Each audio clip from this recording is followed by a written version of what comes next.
I know that most of you here know him, but just in case that you're here for the first time, I'll just tell you a little bit about Dr. Lisle, who is the psychologist for the McDougall Wellness Program, and he also teaches and he sees patients at True North Health Center, both in Santa Rosa, California.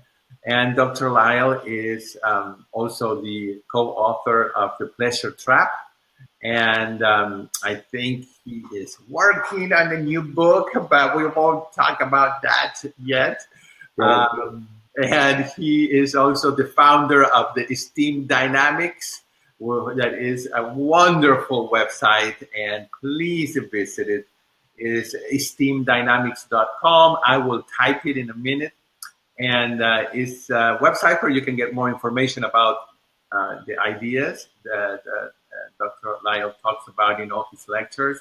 Also, for people who might be interested in making a phone consultation with Dr. Lisle, you can get it from there. I know he blocks some spots every week to do this, and I cannot encourage you enough.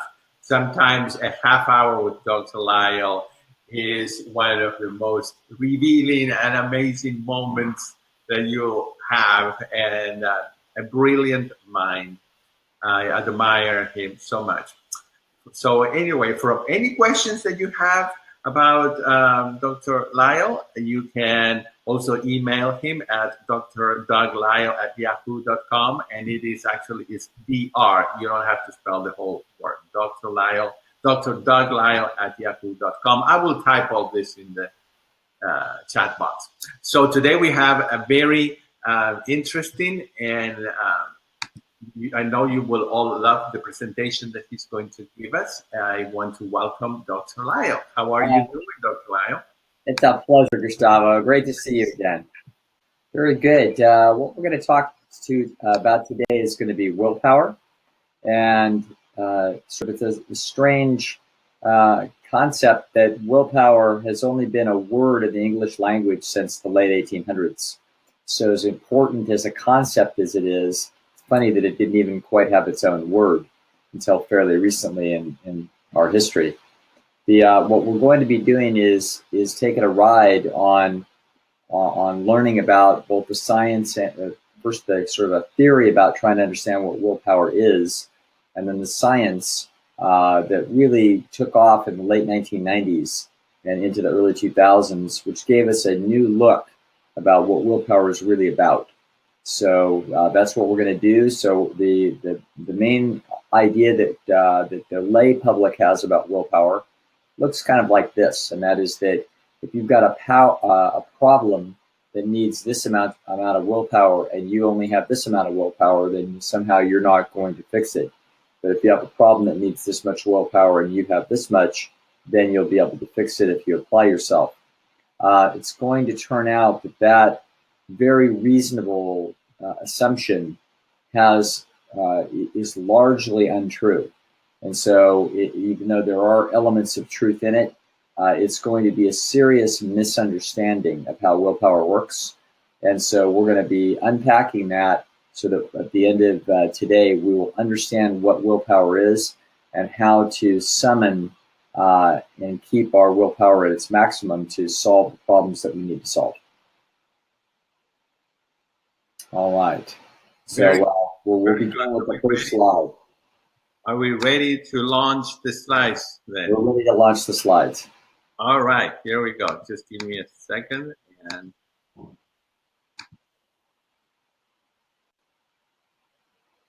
all right, here we are. Everybody knows what that little thing is, of course, but we'll get back to that. And let's go to the first next slide. All right, so everybody knows that this is, of course, the Apollo rocket. You can tell by the distinctive markings. And if we ever were to meet another species out there in outer space, the first thing that they would ask us is, what's your greatest achievement? And we could tell them all kinds of things, but probably this is what we would tell them. If you had to summon up human spectacular advances in history, this has sort of got to be the big one, that you actually left your planet and you figured out how to do it. So it took millions of people together, working together to do this. It actually took, the national defense of major countries is usually about 2% of the GNP. This took like 6% of the GNP for several years. This was a massive undertaking, done without email and done with, phone calls and letters and very primitive computers. To organize such a thing really tells us the story of what human beings are capable of if they put their mind to it. On the other hand, well, there's that other thing in the corner. We're going to get back to that. All right, next slide. All right, now here's 3 people that we're going to look at in terms of their individual willpower. We've already seen that humans in general seem to have an extraordinary ability to do things if they put their mind to them collectively. But let's look at these individuals. Turns out that the guy in the middle is Sigmund Freud. Now, this extraordinary man had a problem, and that is that he had little cancers that would grow in his mouth. And when they cut the first one out, it turned out that it wasn't long before he had another one. And they had to cut out another one, and it wasn't long before he had a third. And this kept going on for years, and at the end of his life, he had had over 30 surgeries on his mouth and had to have a prosthetic jaw put in. Now, this is at the same time when it's suspected that the smoking has something to do with this, and yet he won't put down the smokes. Now, this is quite a challenge and an interesting paradox for somebody who has the will to be a world-class scholar and was sort of self-styled most insightful human to ever walk, theoretically. And yet he's lost when it comes to this really perplexing self-defeating problem. The guy on the right, that's Winston Churchill. You can tell because he's holding up his V for victory. And this is a guy that had no lack of will, basically told Hitler that his British people were never going to surrender under any circumstances, and just face down this monster. And yet, he had a problem with alcohol. And in fact, historians have said it wouldn't be fair to call Winston an alcoholic because no alcoholic could possibly drink that much. So this is a man who had literally the weight of his civilization on his shoulders, and yet this was a habit and a go-to coping device that he couldn't get himself out of, no matter how much motivation there would have been to do so. And on the left, you're going to see this is Oprah Winfrey. This is also an extraordinary person that had enormous popularity and influence over television and other media in the United States, and the world. And with 20 million people watching her every day, hanging on her words, yet the big embarrassing thing in her life is she had a problem with her weight and couldn't manage to get her diet act together. So when you're looking at these 3 extraordinary people, all of them struggling with a problem that should require willpower, if there's a willpower deficiency in these people, we've got a problem. So we're going to now look at the nature of how willpower works and a new conceptualization of the nature of this problem. Go ahead, next. Go ahead, next slide. Now, this is a dung beetle, and what this guy does is he rolls up balls of dung and stands on top of them. And of course, you can tell by it that it's a male. And the reason you can tell by it's a male is he's standing very proudly at the top of the dung heap. And there's a reason why he rolls up balls of dung and stands on top. Go ahead, next slide.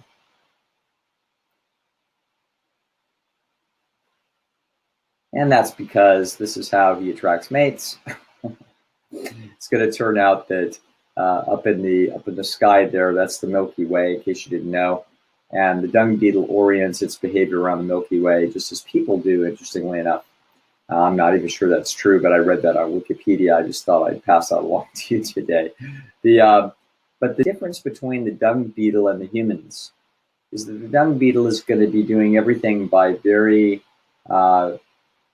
short-term thinking here. In other words, and the choice mechanisms that he makes are very stereotyped and narrow.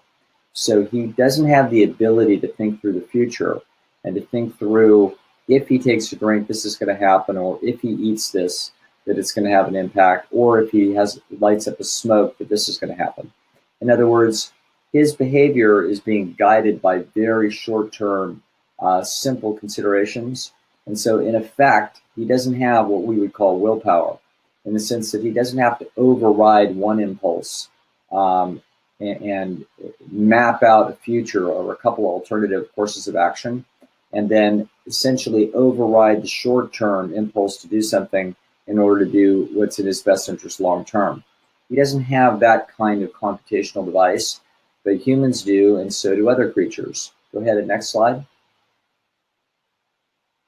So now this is a Thompson's gazelle, and what we're going to do is we're going to investigate for a moment Sigmund Freud's one of his many ideas, and the idea that he hypothesized to be the cause of his inability to put down the smokes. Now, his famous idea is what's called the ego and the id, and to him, the id is this sort of wild horse that is pleasure-seeking, and it just wants to do what it wants to do. And the ego is like the rider of that horse. It's not nearly as strong, but is reasonable and tries its best to try to keep the wild horse from doing crazy things and self-destructing.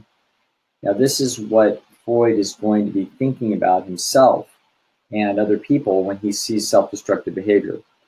This is a very interesting idea, and it has resonated with enough people to make it this, a bedrock of psychodynamic psychotherapy and an awful lot of literature. This idea makes a lot of sense to people. But we're going to now look at the ego and the id and that concept from the vision of biology as opposed to just psychology speculating on things. So now we're going to look at, this is a Thompson's gazelle, as you can tell by the distinctive markings. This one happens to be quite happy. This is in this grasslands of Africa, and we're going to now see what it does. Go ahead, next slide. What this guy's going to do is he's going to hang out with his other Thompson's gazelles. And you can see that they're all quite a bunch of happy group as they eat their grass and they run around and they mate, have kids, and that's what they do. But we know that life isn't all rosy, that there's usually some negative things in life. And of course, there are negative things in life for Thompson's gazelles. And go ahead and next slide. There we see it. So in the back, we see this ferocious cat of Africa. Some people thought that it was a lion, but actually that's just because they don't appreciate the artist. You can actually see some spots on that thing even from this distance. This is a cheetah, and this guy's got to worry about this cheetah.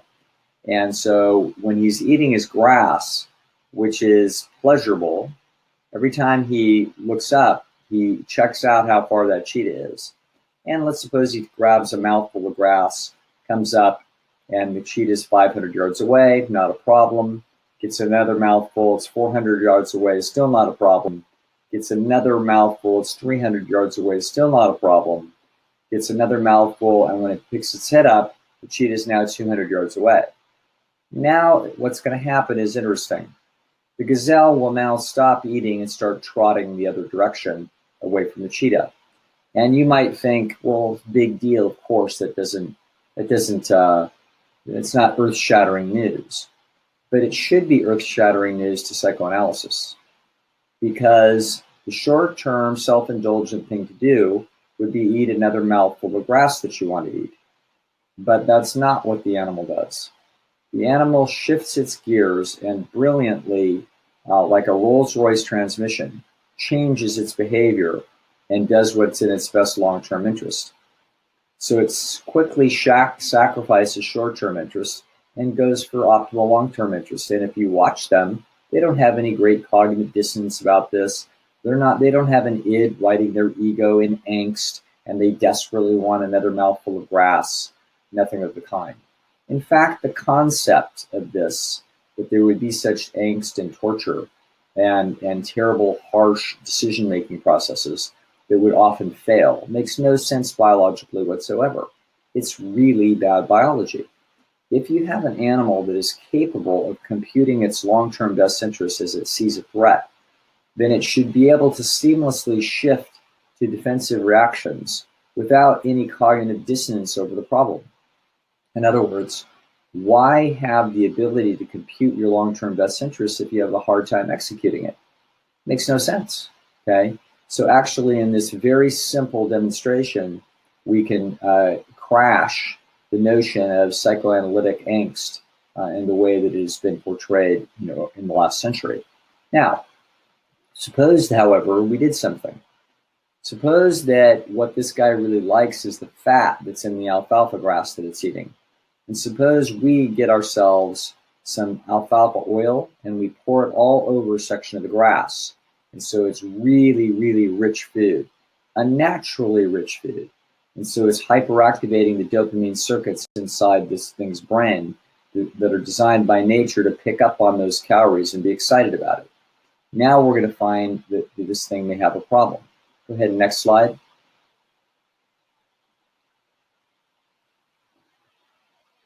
So now what's going to happen is at 200 yards, this thing is going to have a fight on its hands, that its brain is going to want one more mouthful of this super rich grass that's so exciting. But at the same time, it may not, the alarm bell gets drowned out now when the cheetah gets close. So this is now the nature of the problem that Freud was having, and Winston and Oprah and everybody else.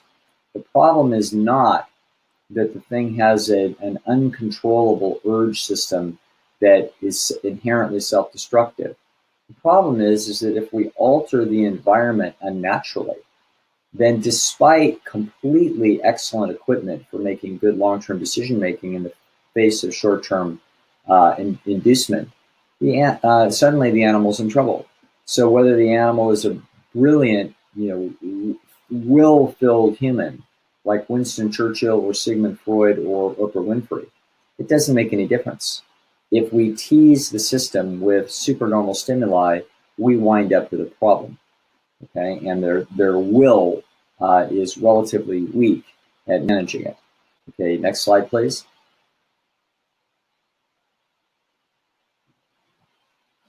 Okay, so here's a human that would be fine living in its natural habitat, except that if we give it a bag of chips, we all know what's going to happen. Before it ever picks an apple out of that tree, the chips are going to be gone. Despite whatever the person might want to, in theory, pursue its, quote, best healthy interests, this is going to be a fight for that nervous system to deal with. Next slide.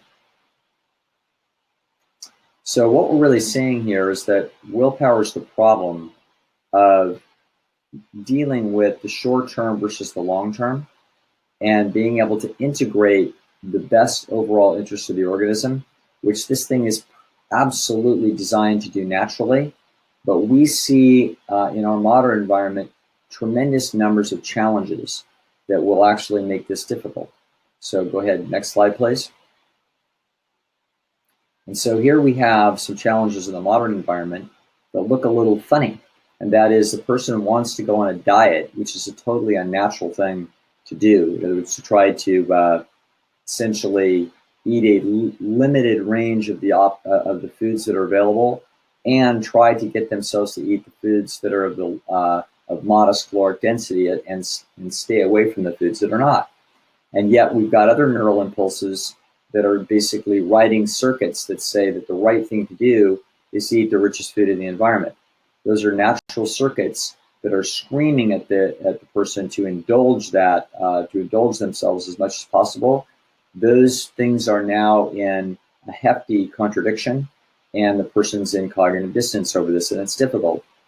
It's also true that in the Stone Age, you couldn't save any money. It was impossible. There was no such thing as money, and it couldn't be saved. And so in the same way, in the modern world, it's difficult to save as much money as we would like to because it's not part of our nature. And yet we can, and people do, but they also have impulses that they want to use those resources immediately. Otherwise, it feels like they're being wasted. So they also want to go on a vacation. This is called having money burn a hole in your pocket. And if you've never had that experience, then you're sort of an odd, highly conscientious, very emotionally stable person. Almost everybody I know, with a couple of exceptions, we know who they are. Yeah, I've had this feeling, and of course, such a feeling would be natural to want to indulge that. All right, go ahead. Next slide. All right. So what we're really seeing here, for those of you that have read or heard me talk about the pleasure trap, we're now seeing these three main pillars of motivation as they sort of battle it out. And this is how motivation is going to be adjudicated in the mind through a balancing act of pleasure-seeking, pain avoidance, and energy conservation. So we're going to see that in this case, pain is going to be on both sides of the equation, where we've got the positives over here on the right, which are pleasure and future pain avoidance. And on the left, we have the cost of the pursuit of behavior, which is going to be energy expended and possible pain. So we're going to see that these four variables now battle each other. So if we see like a young person, a 14-year-old doesn't want to go to the dentist. And the reason is it takes some energy to do it, which it's really, suppose if they had to spend their own allowance to do it, now you could really forget it. It's also painful. There's no pleasure in it. And all the great value of going to the dentist is actually future pain avoidance. And so it's future pain avoidance against the energy and the pain. This is going to be not very enticing to do. But if you have a bigger brain and have more life experience and you can map out the total cost benefit analysis, then you'll get yourself to the dentist once in a while, even though it costs money and it's painful and there's no pleasure in it, because you're aware that the future pain avoidance is worth the pain and the energy. So this is the balancing act that the nervous system goes through in order to execute its best interest. All right, go ahead. Next slide, please. All right, so now here are these people, and we're going to call them, people in the blue, we're going to call them the Schmeisers.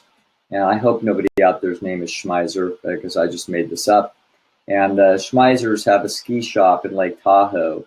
And the people on the left there have a daughter named Kendall that wants to work at that ski shop. And you see the other people that get together in the background, they don't have daughters that want that job, so they don't have to talk to the Schmeisers, who are actually pretty boring people, and they wear matching monogram sweatshirts, which just tells you this is going to be a problem. And now you can see that we've got these other little people that are having to choke it out as the people in the green there are talking to the Schmeisers because they've got a daughter that wants to job at this cool ski shop.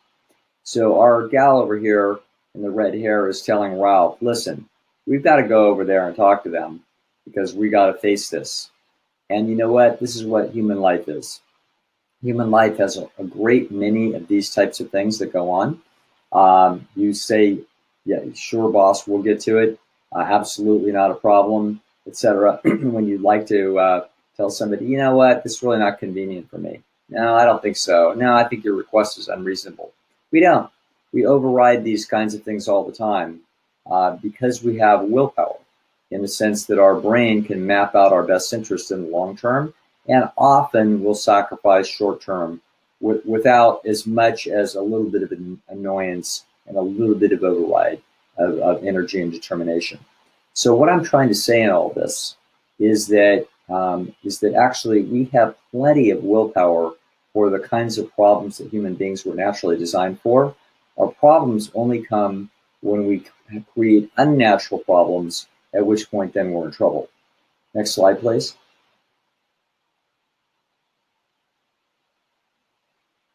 All right, and so we begin the story now about what willpower is by ending the first chapter, which is that human beings and other animals have the ability to override short-term lures and desires in order to execute their long-term best interest. there is no inherent shortage of willpower. However, we've seen that there are problems that are unnatural, which will challenge that limited ability. And so we can see that great people in history and all kinds of other people that we know, including ourselves, will struggle with this in the face of unnatural temptations. So now what we're going to need to do is we're going to need to make sure that the willpower that we do have gets nurtured and protected and defended against challenges that are self-destructive. In order to do that, we're going to look at the science of willpower, which is actually new.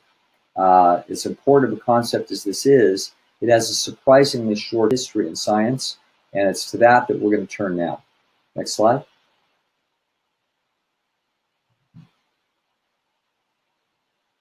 All right, this is going to be the story of the research program of Professor Roy Baumeister. He's now at Florida State. He was at Case Western for many years. And all of the studies that I'm going to talk about here are not, were not just done by Baumeister, but they were inspired by Baumeister's work. And we're going to chart our way through the jungle here to an understanding of what willpower is.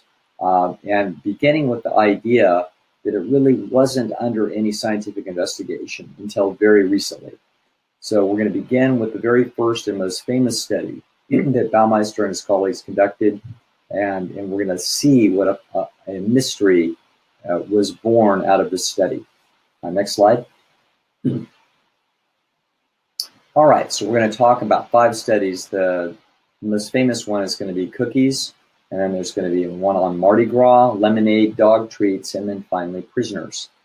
So we're going to begin the story. These all link together.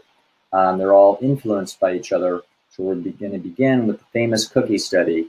Next slide.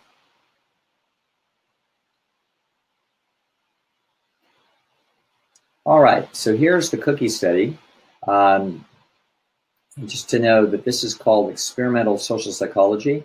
And for those of you that remember Candid Camera, the guy who invented camera was a guy named Alan Funt, and he was had a master's degree in social psychology. He was trained by truly the master or the originator of experimental social psychology in the world.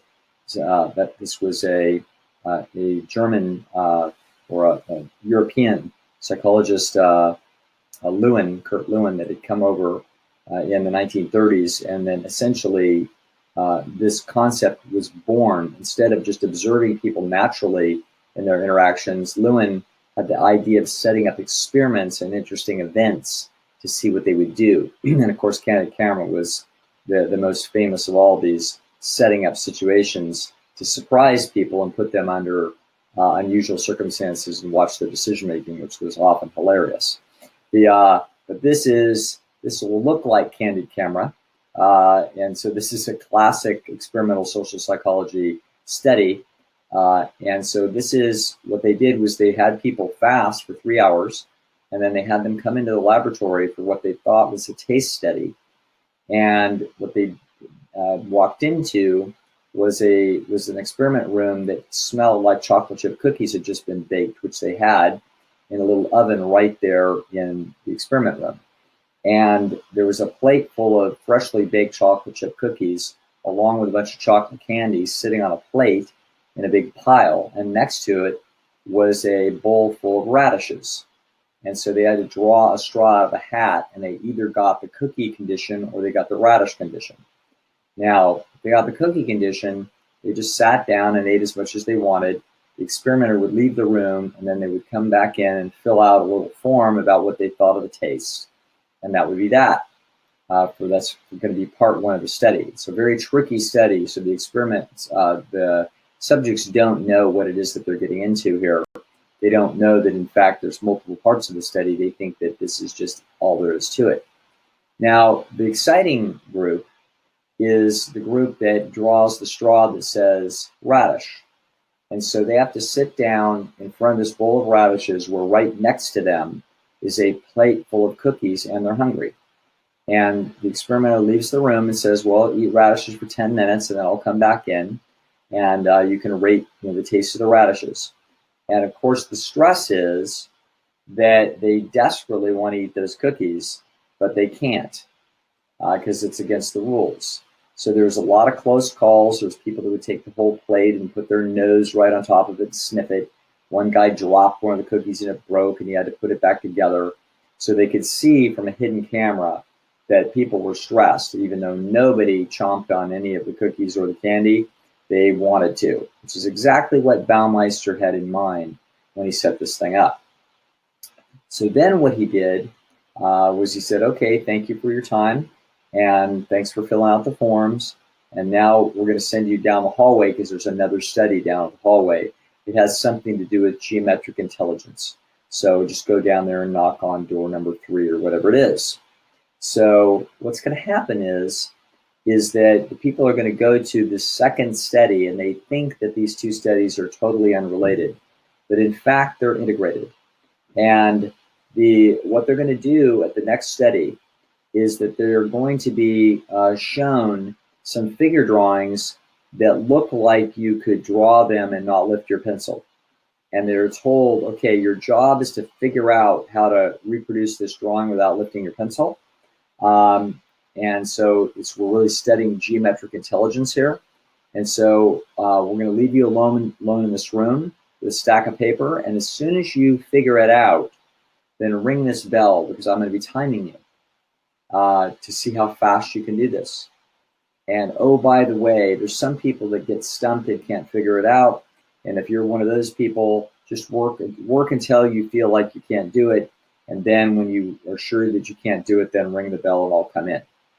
So what this is it's actually going to study how long and tenaciously people work at a problem, because the truth is that the problem cannot be solved. So it looks like it can be solved, but it cannot be solved.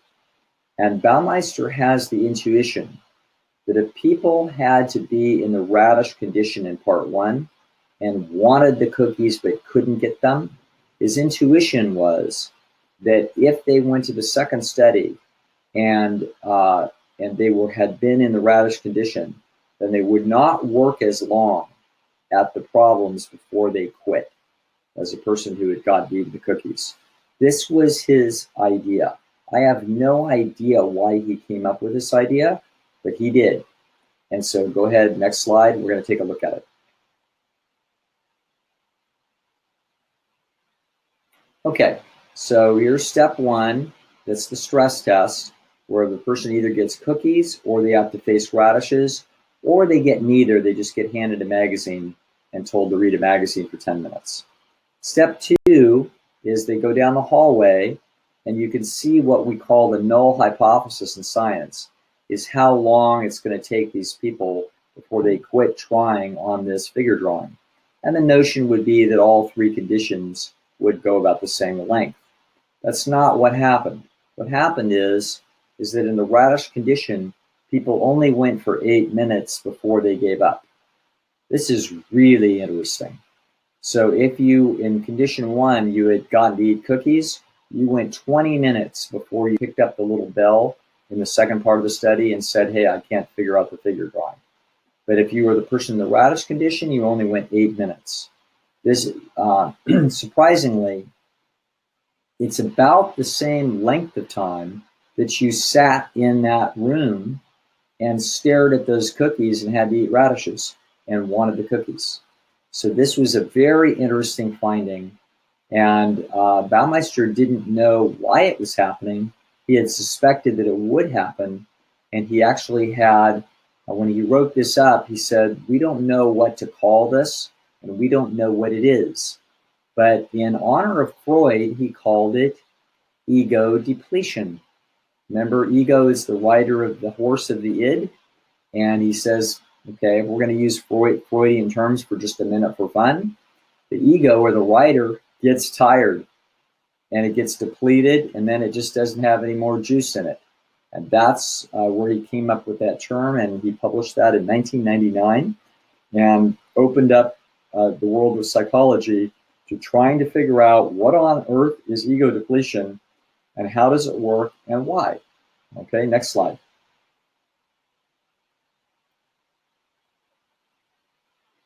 All right, so they tried to figure this out, and many laboratories in the country were trying to figure it out. And Baumeister himself finally came up with an idea.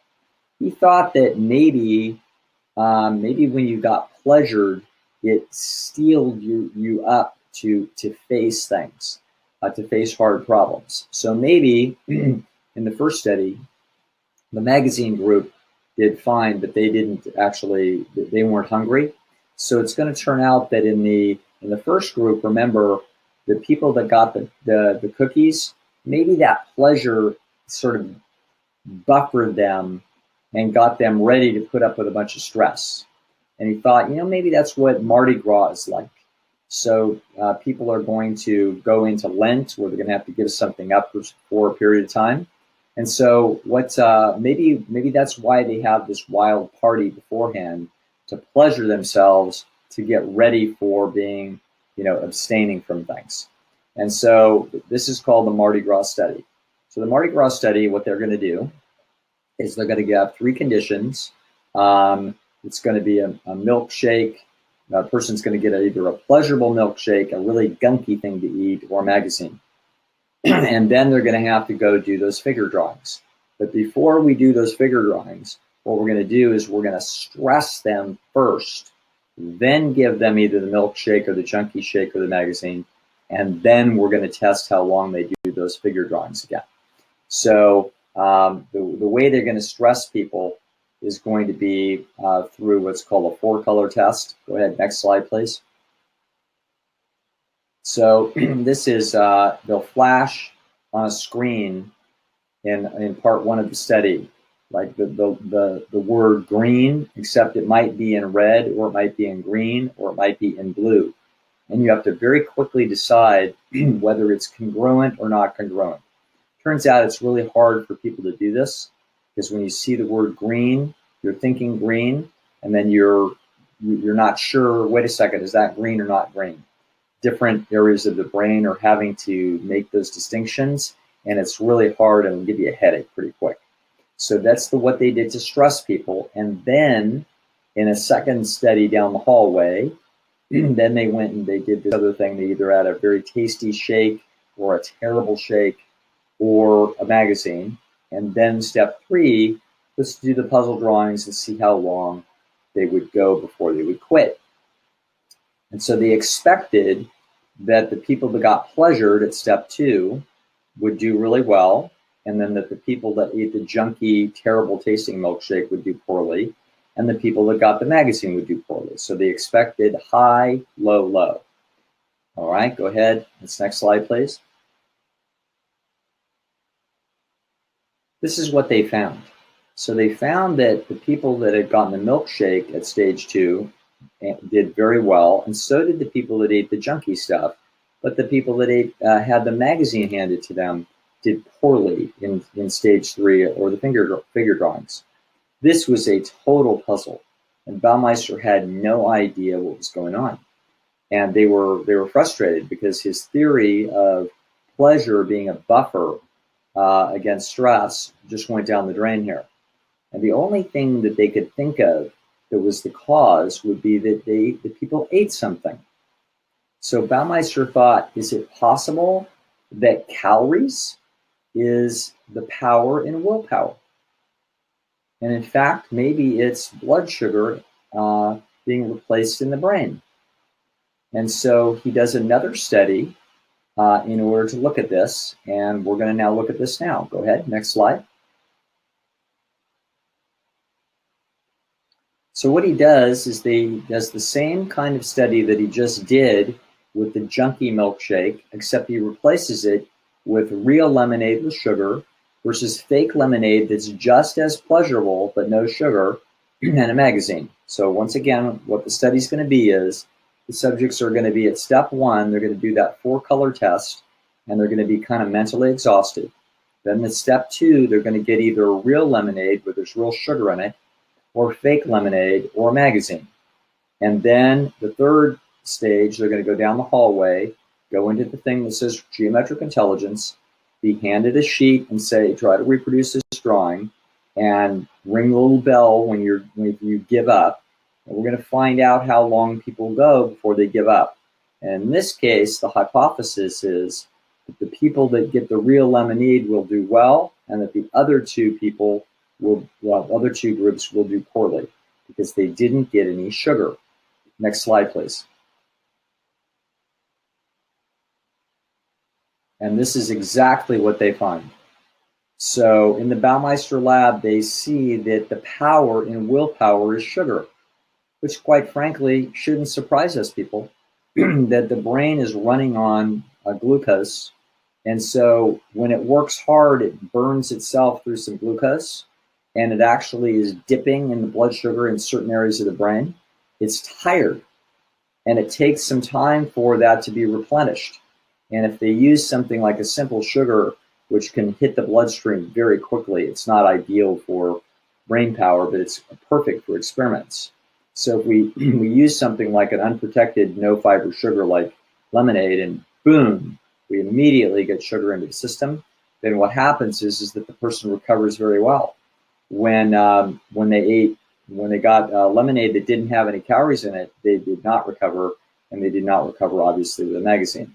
So this is a fantastic discovery, and Baumeister then goes around the country to universities explaining what is that he did. So essentially, he recovers the ego power by replacing calories. Go ahead, next slide, please. And so he talks like a psychologist, like, well, the ego depletion is, replaced by nutrition, and therefore, this is how we're going to improve functioning. So sitting in one of his lectures at the University of Kentucky, when he's there, is a little gal named Holly Miller. And she's listened to this kind of talk before out of psychologists. She's actually a grad student studying dog psychology. And she feels like she always hates all these psychological terms because she thinks it's just physiological, a great deal of what human beings go through. Go ahead, next slide, please. And so what Holly does is decide to replicate the Baumeister study, and she's going to do it with her dogs. So one of them there is named Spot, the other one is named Spots, and she has some other dogs too. And they all love Holly, and she's going to take them through the Baumeister study in the dog world. Go ahead, next slide. And so the stress, instead of a 4-color test, the way she's going to stress her dogs is by having them on a little blanket in the room, and they don't get to come over to see her. They have to stay for 10 minutes. That's going to stress a dog out. And so that's the replication of the part of the study when people are staring at cookies but have to eat radishes. Okay, next slide. In the control condition, the dog gets to stay in a cage with Holly in there, so the dog is not as stressed because the dog isn't having to constantly override its impulses to run over. Next slide. So then the way after she stresses the dog, then she's going to give them a puzzle. So obviously they can't do a figure drawing, but they can open a puzzle called a tug-a-jug, which is a little dog toy that has a treat located in it, and all of Holly's dogs were trained and had experience in opening tug-a-jugs. So she's now going to give them a tug-a-jug that has a flaw in it, and you can't open it. And we're going to find out how long the dogs work at the tug-a-jug before they quit. Go ahead, next slide, please. So this is what she finds. She finds that the dogs that were sitting in the room with her and had to stay for 10 minutes, those dogs, when she gave them a tug-a-jug that was rigged, quit sooner, quite a bit sooner than the dogs that had been in the cage. So this is a perfect conceptual replication of the Baumeister study. And so Holly Miller follows up Baumeister by saying, yes, what willpower is it's actually a physiological event that's taking place in the brain. We don't have to use a word like ego depletion. If you can, if you want, but this is basic animal nervous system limitations. And this is how stress is going to work. And it's going to cause creatures to quit on difficult problems once they are mentally tired. Very, very important research. Go ahead, next slide, please. She then stresses them out, and then gives them some sugary lemonade in between, literally lemonade, and they recover beautifully, just as would have been anticipated by looking at the Baumeister studies. Go ahead, next slide, please. Now, I spent about 10 years of my life working in high security prisons. And it turns out that in prisons, nobody else knew that I was a health psychologist on the outside. And it turns out that they bring donuts into prisons a lot. And so I could walk by the break room and there'd be donuts there. And so I could eat donuts and nobody would think anything of it. So in prison, I was a free man. And there was a problem with the donuts. Next slide. Sometimes the donuts would jump out of the box. I don't know why they would do this, but they would sometimes jump out of the box and land in my mouth through no fault of my own. So this is now the story of how we're going to solve the problem of jumping donuts, which is really the willpower problem. All right, next slide. All right, so our last study that we're going to look at is going to be the parole board. So this was the final study we're talking about, and it was inspired by Baumeister's work, but was not done by him. It was done by people at the University of Illinois who had data that they could mine from a parole board in Israel. And this parole board in Israel would meet normal business hours all year long, and they would hear cases. And they would make decisions about who to let out and who not to let out. And on average, they would parole about 35% of people. Now, what this group from Illinois did was they went into the record and they collapsed over the course of a year all of the cases and plotted them against a day. So all of the cases that were heard at 8 o'clock in the morning, 9 o'clock, 10 o'clock, noon, after lunch, etc. And if it were the case that justice was being meted out by the board, then your odds of being paroled if you had a 9 o'clock case should be the same as if you had a 2 o'clock case. Go ahead, next slide, please. So if justice were the case, when we looked at these 1,000 cases, say, it should all look completely even if we collapse that year's worth of work, superimpose them on a day. That's provided, of course, that there's no rule that says we hear the axe murders in the morning and we hear the parking ticket people in the afternoon. It turns out that the cases, in terms of their severity, were absolutely randomly distributed throughout the day, of course. And so at the end of the year, you have a perfect random assignment condition where essentially, if there's anything about this graph that doesn't look like this, we're going to smell a rat. So people that have been with us this long in this presentation should suspect that there's likely to be a rat here, which is going to mean that these judges are going to be getting periodically exhausted and they're going to get more impulsive and they're not going to make just decisions. Go ahead and next slide, please. So one hypothesis that the authors did not say that I said when I first read the study, I thought, you know what, I'll bet the judges, when they're not as tired, they consider more factors and they think it through and they're more likely probably to let people go. But as they get tired during the day, they're going to get more impulsive and they're going to get, they want a quicker decision, and the quick decision will always be, oh, just keep them in. Because that's the decision that doesn't take as much effort, there's less risk involved with it. It turns out that they did study paroles versus non-paroles, and it was true that when they decided to not parole people, the decisions were much shorter. They used far less words to describe the decision. In other words, less mental effort was being put in. Now, the question, that wouldn't be important to us if it turned out that the decision line was the blue line. It was if they were meting out justice beautifully all day long, and the time of day didn't make any impact on their decision making, then it would simply be the case that shorter decisions were indicative of a simpler case that we could simply say no. But of course, the outcome line does not look like the blue line, and in fact, it doesn't even look like the red line that I thought. If it did look like the red line, notice what a horrible miscarriage of justice would be going on, where if your odds of going home were 45% at 8 a.m., but 25% at 4 p.m., that means that's a really bad shake. if you happen to have the after lunch slot.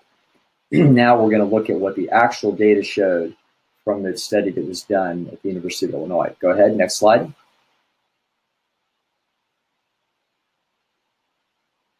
This is actually what happened. So if you had the first case of the day, your odds of going home were 70%. If you were a little bit later in the morning, your odds went down to 10%. If it was right before, actually, then the judges go out for a break and they get a snack and they come back in and your next odds are 70%. But if you're heard right before lunch, the odds are that you're not going to go home are astronomically against you. If you're right after lunch, you're fine. If you're in mid-afternoon, you're dead in the water. This is an extraordinary study that shows us that human decision-making is enormously subject to the short-term mental state of the brain. This is like a travesty of justice here. And I want you to realize you are now looking at human willpower. So human willpower isn't what we thought, which is this characteristic of a person that transcends day and time and sleep deprivation and everything else under the sun. In fact, your willpower is bouncing around considerably all day long as an individual. And so this is why, for example, in AA, they call it HALT, hungry, angry, lonely, and tired. When you stress the system, it becomes much less robust with respect to willpower challenges. And that's really a problem when those willpower challenges are involve supernormal stimuli like junky food, alcohol, cigarettes, etc., things like that. Okay, so now we're going to go to the next slide. So now people say, okay, well, what's the great willpower secret? How can I not self-sabotage? How can I stay on a healthy track? Well, we already know that your motivational system was not designed to consistently make excellent decisions in the face of supernormal stimuli. So it's hard to do any health promoting program well. But there's certain habits that we can use that will make it more likely for us to be successful more often. And here they are. Go ahead, next slide. First thing you want to do is clean your room. You want a clean, orderly environment to live in.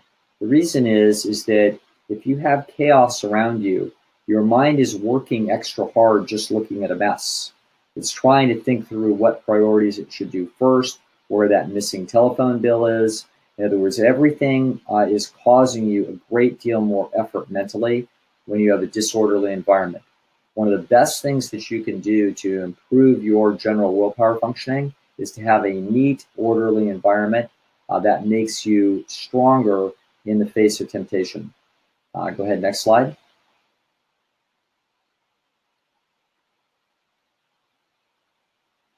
The next thing you can do, you can notice that this is actually the same bedroom as was in the previous slide because it's the same red plant. We're just seeing this now from a different perspective as the brilliant artist is now taking you 90 degrees and you're sitting on the bed looking at this.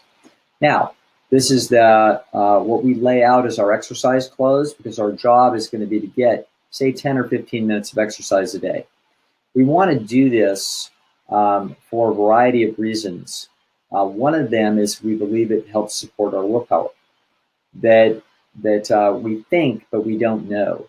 That people that exercise regularly, and it doesn't have to be a lot. You could put on a couple of dance tunes and just dance around and get yourself a little bit winded. But the notion here is to put yourself in a situation where the body has to kick out some extra glycogen as you start running yourself down a little bit of blood sugar. We think that may be, as the liver gets better at releasing glycogen, that could be a reason why people that exercise regularly have better willpower in general, because essentially when they need it, they can get to extra energy better. Okay, so next slide, please. Now, when the donuts are flying all around you and they're trying to get into you, what you want to do is you want to stick something in your mouth first.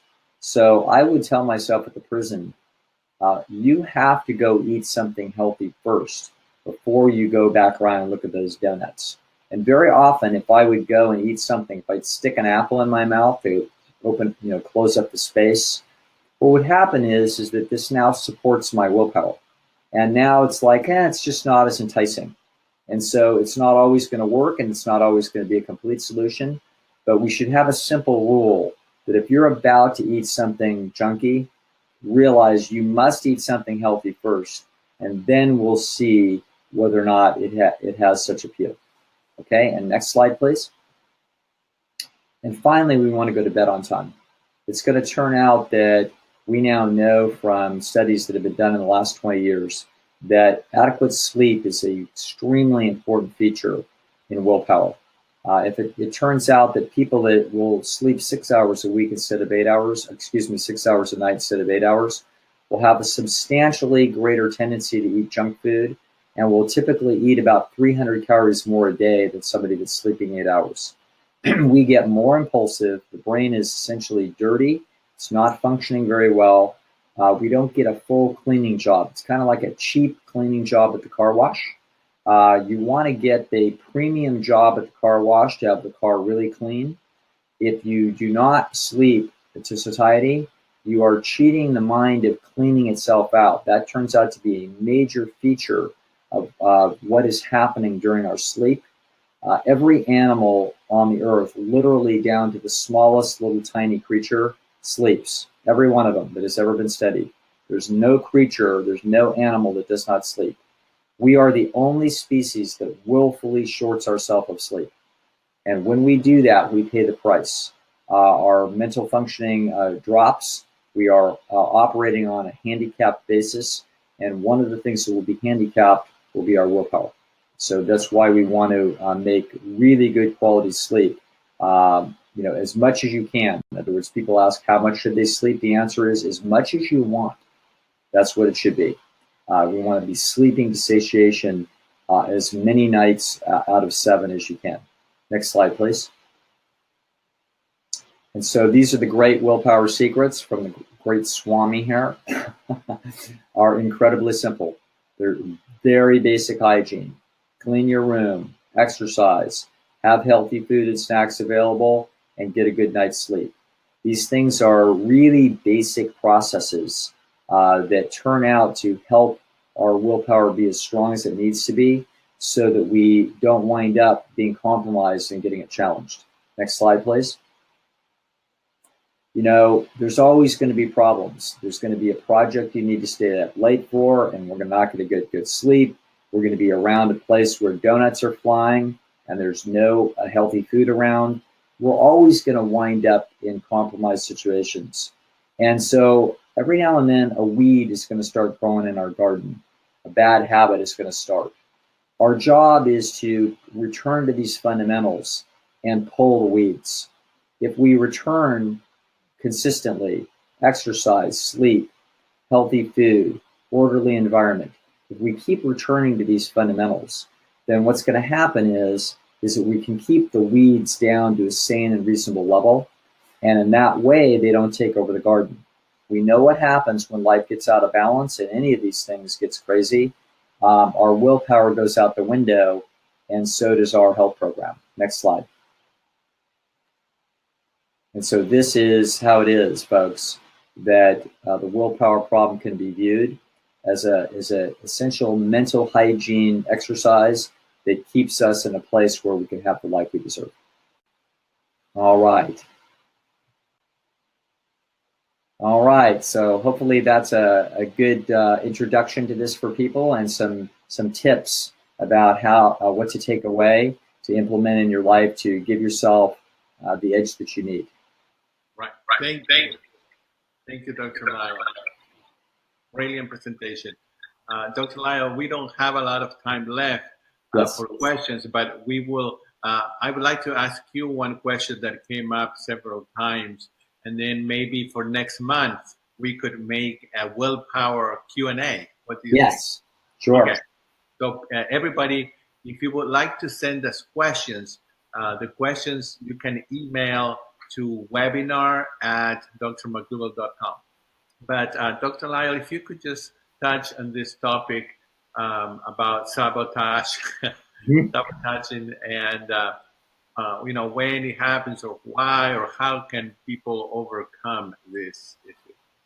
Yes, there's many reasons for this, and that I've discussed in other webinars. So sometimes we self-sabotage because we're so frustrated that the expectations that we have of ourselves, or that other people may quietly have transmitted to us, we feel like we can't reach them, and we sort of kick over the table. And so I discussed that in detail in the January 2016 webinar that you and I did, called The Slow Fast Way. So that's one very important issue. But what we talk about today is also involved. People can get overwhelmed because they're disorganized. They try to learn too much and try to cook too many new things, and their kitchen's a mess and it's not organized. What we want to do is keep things simple. Okay? We want to do very simple, good things over and over again. Simple exercise program, simple dietary program. Get to bed on time. Okay?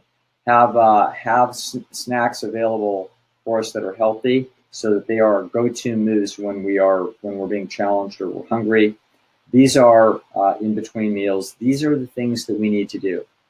I believe that a lot of the problems come when people overly complicate this thing, and they try to do too much, and then they get overwhelmed, and then they just shrug their shoulders and kick over the table and quit. Keep it simple. What we need to do for this program is we need to institute what I call the starch stream. You better know how you're getting a stream of starches into your life.